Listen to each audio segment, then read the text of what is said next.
Mainit-init na balita, Kim Chiu at LJ Reyes nag-followan sa Instagram. Kim Chiu at Paulo Avellino muling namataan na magkakasamang tumakbo at mag-workout. Tara, pag-usapan natin to.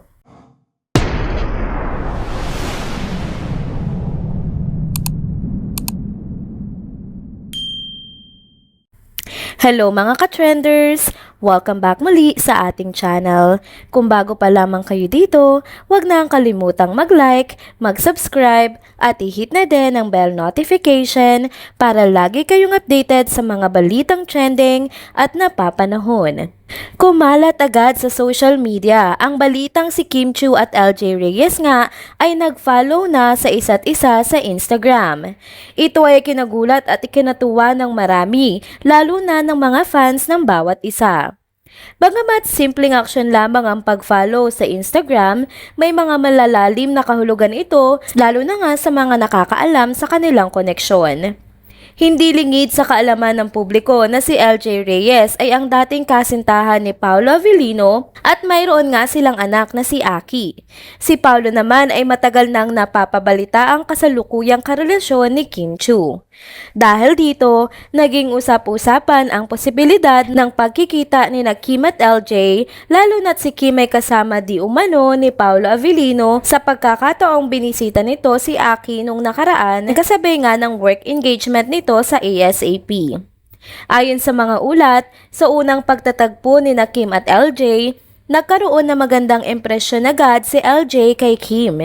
Balitang-balita na aprobado ni LJ si Kim bilang bagong karelasyon ni Paulo at bilang potensyal na ikalawang ina ni Aki. Isa itong mahalagang bagay para kay Paulo dahil nga sa malaking papel na ginagampanan ni LJ sa buhay niya at ng kanilang anak.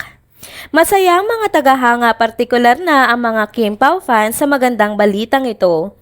Para sa kanila, ang pag-follow ni Kim at LJ sa isa't isa sa Instagram ay simbolo ng pagkakaroon ng maayos at payapang relasyon sa pagitan ng tatlo. Ikinagagalak nila na tanggap ni LJ si Kim sa buhay ni Paulo at Aki.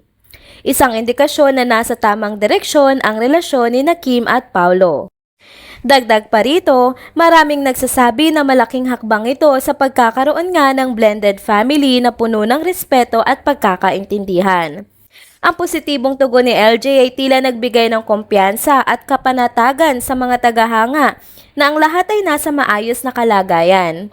Sa kabilangan ng mga intriga at espekulasyon, tila pinapakita ng lahat ng partido na mas pinipili nila ang kapayapaan at pagkakaunawaan para sa kapakanan ni Aki at ng kani-kanilang buhay.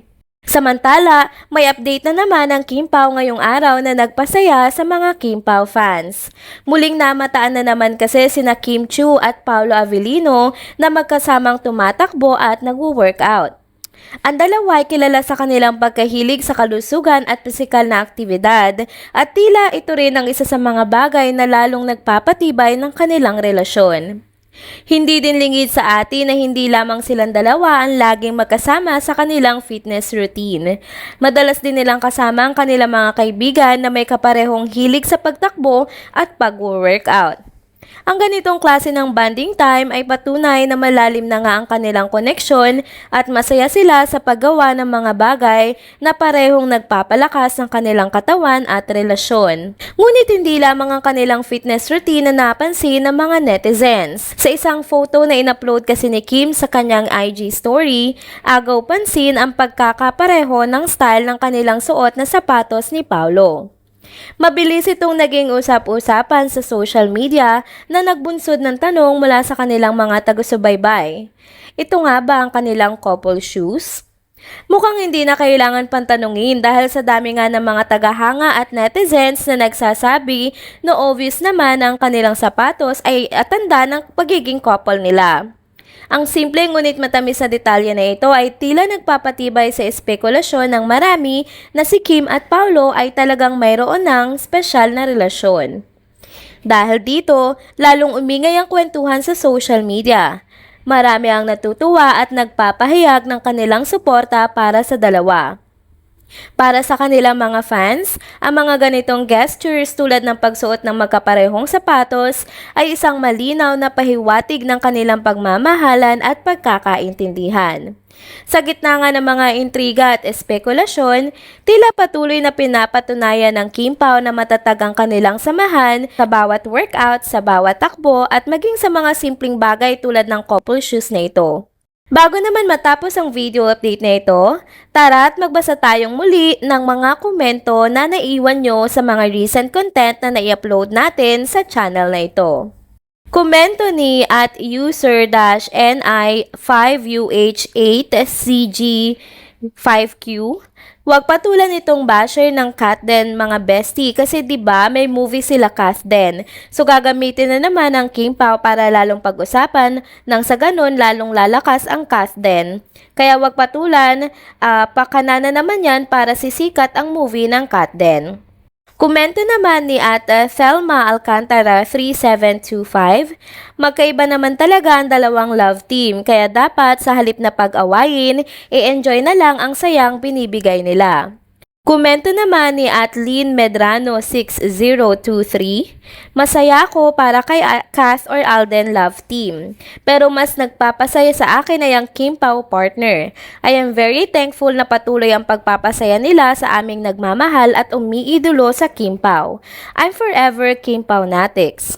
Komento naman ni Jasmine Speras 2013. Please, if you are really Kim and Pao fans, let them be happy and give them a privacy. Komento naman ni at Angela J.-WO7LM. Who's trying hard? The nerve from that person against Kim Pao and the Kim Pao fans. Komento naman ni at Gabriela Solis-KN7PD. Sikat naman din si Paolo kahit hindi pa si Kim ang on-screen partner niya. Nagkataon lang talaga na crush ni Paolo si Kim at nabigyan ng chance na magkasama. Hayun, ang ganda ng chemistry nila. Sobrang bagay silang dalawa at they are both single kaya mas lalong minahal ng madlang people at netizens. Kim Pao lang sa kalam and I'm solid Kim Pao here. I love them both. Komento naman ni at Kazume Love 09, basta ako full support for Kim Pao. But as what others said, please leave Kim and Paolo alone. Tao lang din sila, need huminga. We love you Kim Pao and Aki, enjoy to the fullest. Komento naman ni at Dolores Ribi Matsumoto, deserve nilang lumigaya, masaya kaming mga Kim Pao fans, bagay Kim at Pao, parehong mabait, saan sila masaya, masaya din kami para sa kanila. Mahal namin sila kaya chill lang, enjoy, peace, happiness, love to all, Kim Pao. God bless all. Yun gusto nating hope na sila, yun. Bless na ni Lord, Kim Pao lang, sapat na. Komento naman ni at Emily Nado 7743. Never trying hard ang Kim Pao. Nagugulat kasi kayo sa kasikatan ng dalawa. Wala na kayong magagawa. Dire-diretso na ang pagsikat nila. Yung bawat galaw nila ay pinag-uusapan sila. Remember this, 2024 is the year of Kim Pao, and we all love them. Komento naman ni at Mirna Santiago 5734, Kath and Kim have experienced heartbreaking issues for the past years. They're both beautiful and talented. Ang mga fans hindi dapat magkagulo, they have their group of fans. Be kind and gentle sa mga salita nyo, hindi dapat pagtalunan, magaling pareho, kung sino nagkikreate ng intriga o issue, small brains, dapat nga pareho silang suportahan. Friendly competition. Ang mga fans maging open-minded. Be friendly, okay? Kath and Kim are both precious and blessed by God. Kaya tumigil yung mga gumagawa ng issue o intriga. Walang sense. And that's it mga ka-trenders. Dito na po muna nagtatapos ang ating isa na namang trending video update. Salamat sa inyong pagsubaybay at pagsama sa akin hanggang sa dulo ng video na ito. Pero bago kayo umalis, huwag niyo pong kalimutang mag-like, mag-subscribe, at i-hit na din ang bell notification para lagi kayong updated sa mga balitang trending at napapanahon. See you on my next one. Paalam!